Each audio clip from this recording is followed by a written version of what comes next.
Para puro swerte ang darating mga bossing ko, ay mainam na subukan nyo po itong gawin sa pamamagitan ng asin at ganoon din po mga bossing ko ang dahon ng laurel. Ito po isa sa mga subok na napakaswerte basta't may 100% kang paniniwala sa mga ganitong mga pamamaraan mga bossing. Positive ka lamang.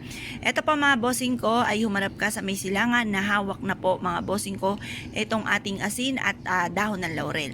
Ang asin mga bossing ko ay nagtataboy ng kamalasan at ang dahon ng laurel ay napaka-generous na magbigay ng blessing. Mag-wish ka sa kanya ng 100, ang ibibigay sa inyo ay 100,000. Ganon. Ganon po katindi ang atipon dahon ng laurel. Basta dadagdagan palalo ang sipag at tiyaga at pananalig sa mahal na Panginoon ay walang imposible mga bossing.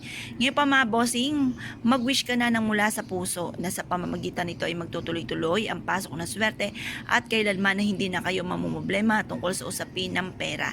Matutupad ang lahat ng inyo po mga pinapangarap. At